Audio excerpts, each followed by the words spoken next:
La memoria es una facultad que le permite al ser humano retener y recordar hechos pasados. ¿Pero una ciudad puede tener memoria? ¿Quiénes son aquellos que construyen esa memoria? Mi nombre es Emilio Castelazo y el día de hoy te invito a que me acompañes a profundizar en la memoria de Querétaro, esa que construimos cada uno de nosotros cada día. Te invito a que exploremos la crónica de una odisea. Sígueme.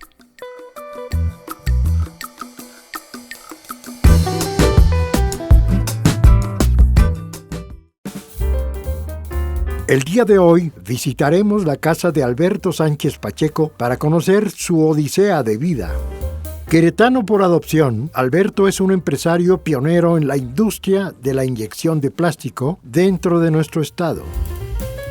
Hola Emilio, ¿cómo estás? Alberto, muchas gracias por qué tu gusto visita. venir a este lugar, mira nomás qué barbaridad. Un lugar que hermoso, siempre con ese cielo tan azul, vista ambientes sin ruidos, un lugar donde se vive muy a gusto.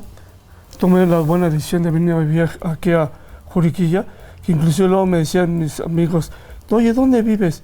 Vivo en Juriquilla. ¿Hasta allá? Y ahora es hasta allá. ¿Todavía sigue siendo hasta allá? Pero realmente ya estamos pegados a Santa Rosa Jauregui. La ciudad ha crecido tanto que ya estamos integrados a la ciudad. Bueno, pues entonces pasemos. Claro que sí, por favor. Vamos a Estás charlarlo. aquí en tu casa. Gracias, muy amable. Iniciamos una nueva odisea el día de hoy. Cada pequeña odisea es una aventura nueva. Y esta experiencia con Alberto, pues es una nueva aventura. Querétaro, desde mi perspectiva, siento que tuvo tres grandes momentos, tres grandes elementos parteaguas. En los 50s, con las empresas que se establecieron en Querétaro, asociadas al mundo agrícola o pecuario. La segunda fue en los 60s, cuando se viene el grupo ICA con todas sus empresas metalmecánicas y se inició la experiencia industrial de una manera franca. Y la tercera odisea, el tercer parteaguas, ocurrió en los 80s. Si recuerdan ustedes, hubo un gran temblor en México. Y a partir de 1986 se vino una avalancha de gente que nos hizo cambiar hasta el modo de caminar.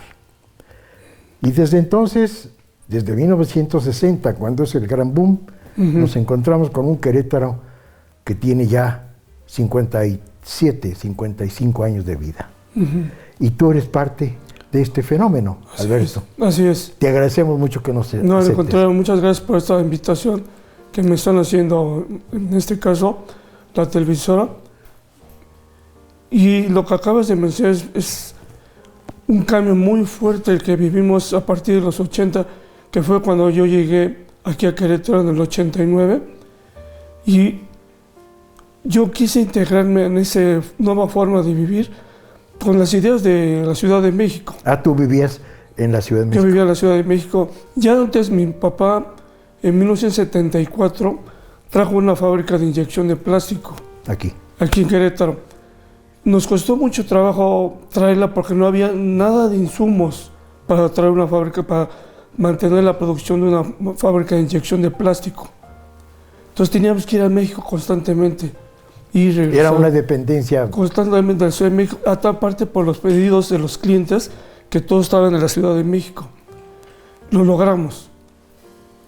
Yo también traje, eso fue la primera etapa, fue mi papá cuando trajo a mi hermano con su inyección de plástico. Y después, en el 80, yo me integré con mi hermano en el mismo local que estábamos aquí en Querétaro, y yo traje otra parte de las máquinas de inyección y soplado, que son los que forman las botellas. Ok.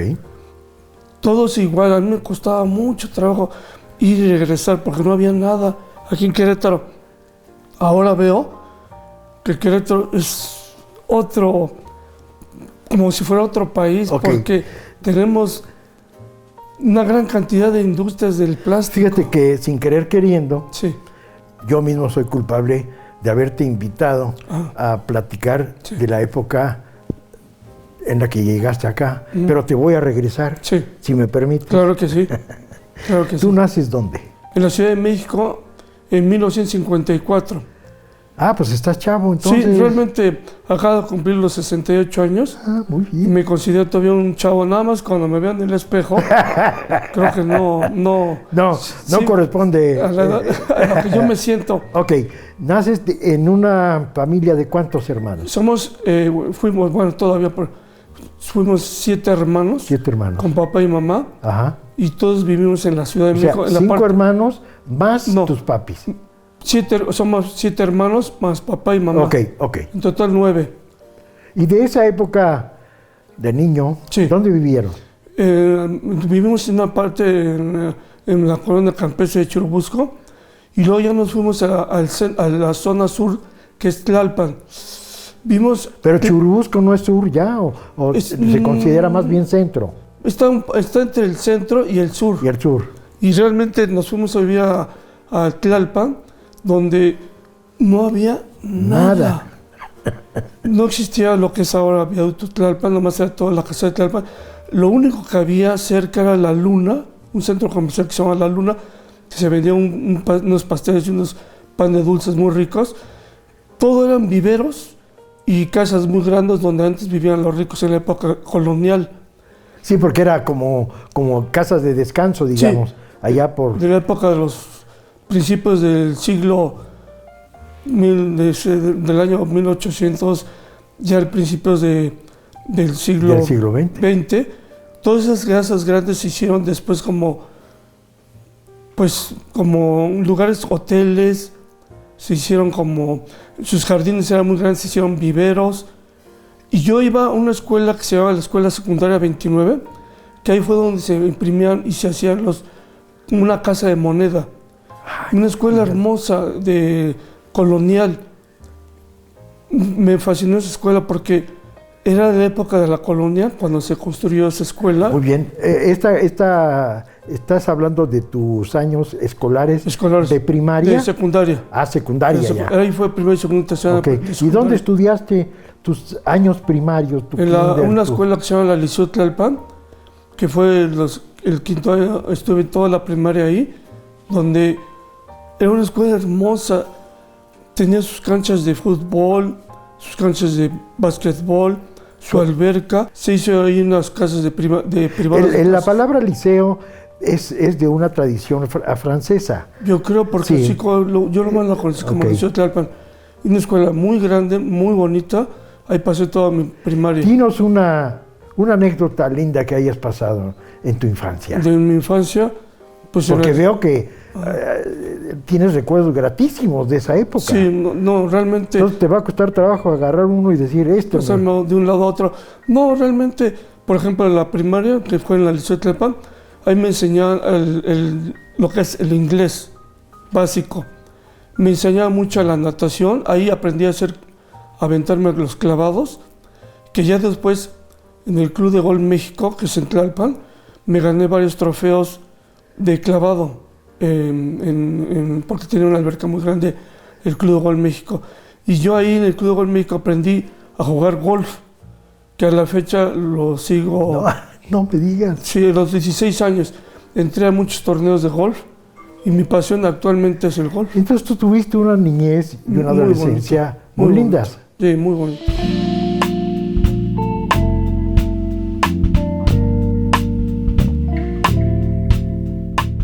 Proveniente del sur de la Ciudad de México, Alberto creció en Tlalpan y aprendió desde muy pequeño el negocio de los procesos de la inyección de plástico en la fábrica que perteneció a su padre.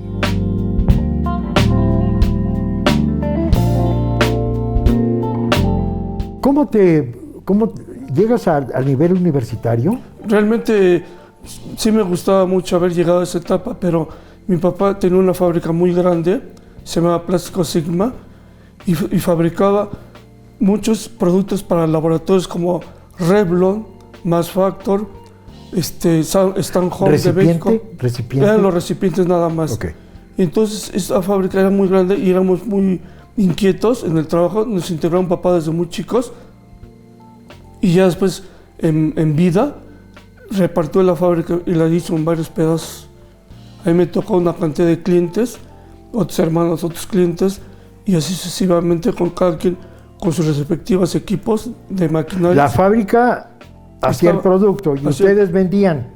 Se vendían a las empresas muy grandes, como Bertini, que hacía el Brut, hacíamos la tapa del Brut. Entonces, ¿no llegaste a estudiar una carrera profesional? Porque realmente nos integramos desde muy chicos a la Claro, fábrica. esa fue la universidad. Ahí yo aprendí a entregar el producto a las fábricas. Después mi papá ya nos invitó a que fuéramos a ver a los clientes. Fue una responsabilidad muy fuerte porque ya veíamos a los dueños de las empresas y a los gerentes. Y yo estaba muy chico, tendría 17, 18 años. Y me decían, como que no me tomaba muy en cuenta porque me veía muy chico. Pero ya después de tantas visitas, se acostumbraban a verme. Tu estilo era muy fresco, muy natural. Sí, siempre. Muy encantador, diría yo. Para haber caído bien al cliente, para tomarlo en serio, para decir, bueno, pues este chamaco cierto. Sabe lo que está diciendo. Sí, es cierto. Qué bueno que tocabas ese tema, porque realmente la fábrica de inyección tuvo una época difícil y cuando entró Carlos Salinas de Gortari con la apertura comercial, nuestro negocio fue cayéndose cada vez menos producción y tuvimos que vender la fábrica. O sea, entró la competencia del muy fuerte extranjero. de la importación. Okay. Fue cuando nosotros decidimos venirnos a Querétaro y me dediqué a la compra y venta de artículos de accesorios para salones de belleza, todo importado. Ok. Antes de que lleguemos a ese punto, fuiste un aprendiz feliz. Sí, porque mi papá nos integró desde que como obreros, siendo la fábrica de mi papá, ya después como jefe de algunas partes del departamento. O sea, aprendieron a fabricar el producto. Sí. ¿Sabían de qué estaban hablando? Sí. No, pues tu padre fue un hombre muy inteligente. Sí, realmente mi papá, sin estudios, se integró como ingeniero. Aquí fue el éxito de mi papá, fue crear los moldes de inyección de plástico. Eso fue realmente lo que la fábrica creció tanto gracias a la fabricación de inyección de los moldes. Para fabricar los moldes de inyección de plástico, para hacer los tapones de baquelita y para hacer el soplado, que son las formas para hacer las botellas. ¿Y tu papá innovó en ese sentido en la industria de inyección? Sí. Ok, muy bien. Pues qué interesante, sí, ¿no? Sí, realmente mi papá nos enseñó desde cero. Nos decía, ni crean que porque son los hijos del patrón, van no a trabajar bien. Le decía Pablo, que era el jefe del grupo de la mañana, el jefe de la mañana, ponlos a trabajar bien y si se quejan me avisas para que yo los ponga en su lugar. Y gracias a eso nos enseñó a trabajar. Esa fue tu universidad. Sí, esa fue mi universidad. Okay. No me quejo que no haya estudiado una carrera porque me gustó mucho. Yo lo que observo a partir del poco tiempo que tengo de haberte conocido, Alberto, es que eres un hombre muy limpio, muy sincero, sí, gracias, muy franco, muy directo, sí, cierto. Y muy sano. Sí, y yo veo entonces por qué ese aprendizaje empezó desde casa. Sí. ¿Qué número de hermano eras tú? Tengo un hermano gemelo, es Roberto, Yolanda, Benjamín. El cuarto éramos Jaime y yo, gemelos. Y luego quinto y sexto, Adolfo y José Luis. Y fueron muy unidos. Muy unidos. Tu mamá contribuyó, me imagino. Sí, era una ama de casa, realmente. Siempre que llegábamos a tu casa, a la casa de mis papás, ahí estaba mi mamá. Y yo la felicitaba mucho y la admiraba porque para darle de comer a 7 hijos y darnos, aparte de la comida, vestirnos, mi papá, llevarnos a un club. No sé, mi papá y mi mamá fueron maravillosos para nosotros. Fueron el eje muy de la familia. Muy importante para nosotros. Mira, qué interesante. Bien. Sí. Me encanta tu trofeo. Muchas gracias. Fíjate que este trofeo le tengo mucho cariño y muy buenos recuerdos. Porque tuve un accidente muy fuerte en el año 2000, donde choqué contra un tráiler y Yo no me acuerdo realmente, todo esto que estoy platicando me lo platicaban varias personas. Tuvieron que llegar, inclusive los paramédicos no lograron sacarme del automóvil. De ahí se esperaban a que llegaran los bomberos, me lograron sacar del automóvil, me llevaron a los Seguro Social. Ahí tengo buenos recuerdos del Seguro Social porque me salvaron la vida. Y uno de los recuerdos que te menciono es que yo terminé en silla de ruedas. Y después de varios estudios que me hicieron, logré retirarme de la silla de ruedas. Y lo primero que hice, porque yo soy una fama para mí muy importante del deporte, es jugar golf. Y me fui a un torneo en el Club Albanera, donde... ¿Qué es el Club Albanera? Club Albanera, donde ya al terminar el torneo nos pasamos a la comida de premiación, donde me mencionaban mi nombre, Alberto Sánchez Pacheco, y yo volteé y digo, ¿qué pasó? ¿Qué pasó? Primer lugar. Primer lugar. Entonces fui por mi trofeo y llegué a sentarme a la mesa con mis compañeros de juego y estaba llorando. Y me dice, ¿y tú por qué lloras? Es que yo hace unos meses estuve en silla de ruedas. Y este fue el final de ese accidente. ¡Qué emoción! Que tuve. Llegan a Querétaro. Llegamos a Querétaro. Y llegan a una nueva etapa. Sí, totalmente diferente. ¿Quiénes llegan? Primero llegaban mis hermanos Roberto y Benjamín con la fábrica de inyección de plástico. Mayores. Los mayores. Y después ya regresamos nosotros, fuimos hasta el 1980, cuando vine la primera vez. No me resultó bien la fábrica, me la tuve que regresar a México. Y después regresé a Querétaro en el 89, ya con una visión de comerciante. Pero ya era un nicho específico, sí, que ya era tuyo. Así es. Ya era un compromiso, sí, tuyo. Tu papá ya no tenía injerencia en esa. Nada, ya no. Ya okay. Nada. Entonces tú llegas a Querétaro casado. Sí. Ajá. Casado. Con mis dos hijos, que estaban muy pequeños. Y al principio me costó mucho trabajo porque realmente Querétaro estaba muy chico y el comercio estaba muy poco, el comercio. Entonces empecé a conocer el Bajío. Fui a visitar Guadalajara, San Luis Potosí, Morelia, Pachuca, todo el Bajío. Yo importé accesorios para salones de belleza, todo importado, 100% de Estados Unidos. Ok. ¿Qué fue el elemento que detonó tu decisión? El terremoto. Eso dijo. Vámonos. Yo vivía en un tercer piso. ¿En dónde? En la Ciudad de México, en Tlalpan, en Viaducto Tlalpan. Y ahí pegó fuerte. Ahí pegó muy fuerte, estábamos en el tercer piso. Y se empezó a mover horrible el departamento. Y fíjate que, no, es una cosa espantosa. Sí. No podíamos abrir la puerta. De veras, fue un colapso brutal. Sí. Y vámonos. Y aquí hay una característica que yo observé en ese año. La gente que llegó con talento, con experiencia, con un buen nivel socioeconómico, gente con un nivel cultural alto, de tal manera que vino a contribuir a ese proceso aventurero, como cronista viéndolo, ¿no?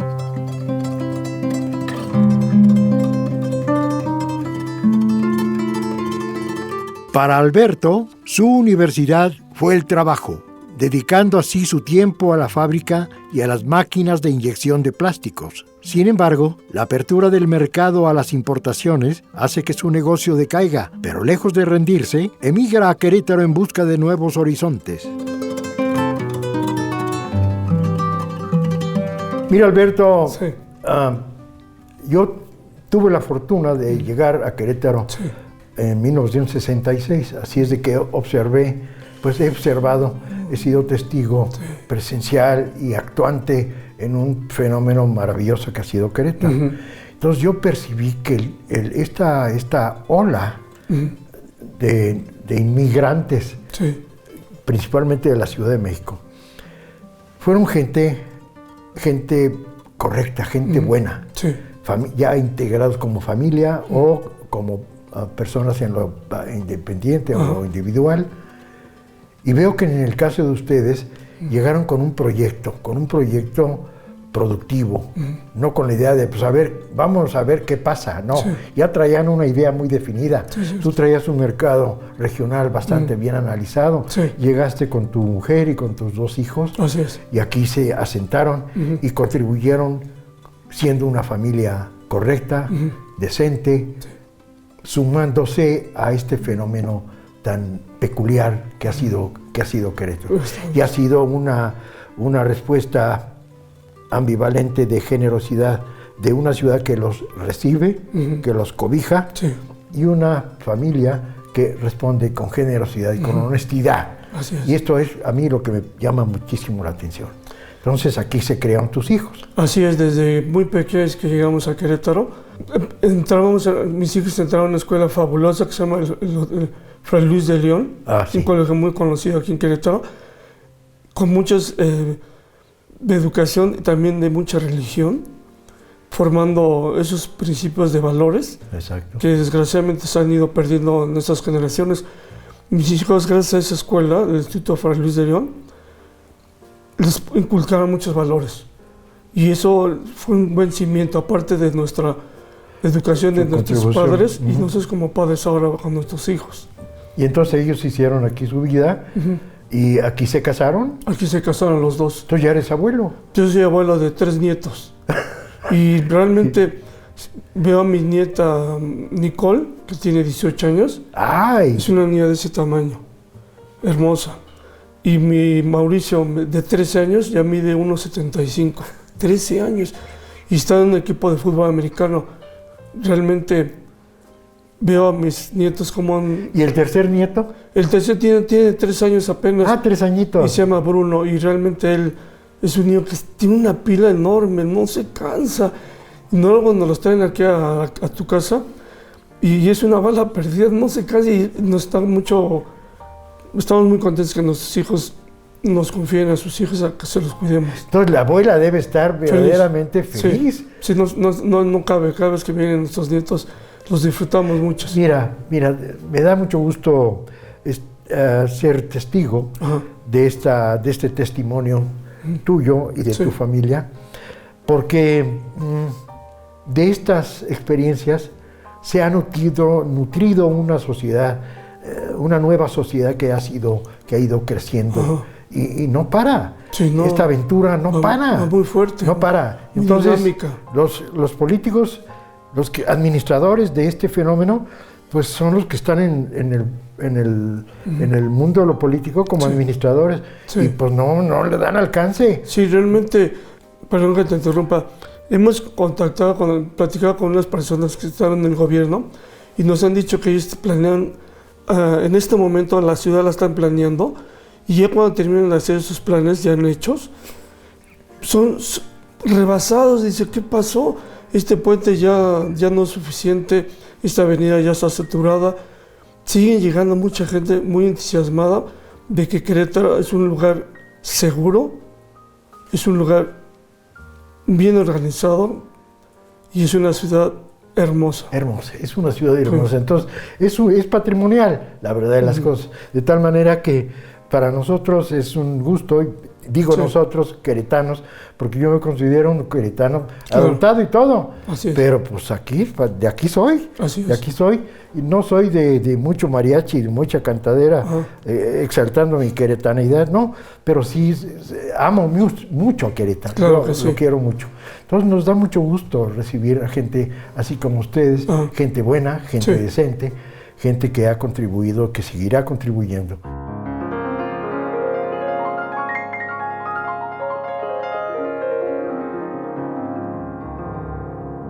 La Odisea de Alberto es una historia de supervivencia, desde su emprendimiento en Querétaro, después de la pérdida de su fábrica en México, hasta ganar un torneo de golf después de su trágico accidente. Alberto es sin duda un ejemplo del que nunca hay que rendirse.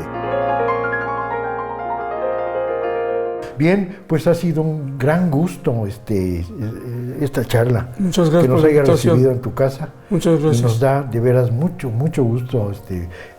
Estoy seguro que la gente que nos vea en su momento se va a sentir muy agradecida de una entrevista tan linda como Muchas gracias por la invitación. Se te agradece, Emilio. Muchas gracias. Esta fue la crónica de una odisea del día de hoy. Te espero la próxima semana para ahondar una vez más en la memoria de Querétaro, aquella que tú y yo construimos juntos. Yo soy Emilio Castelazo. Hasta pronto.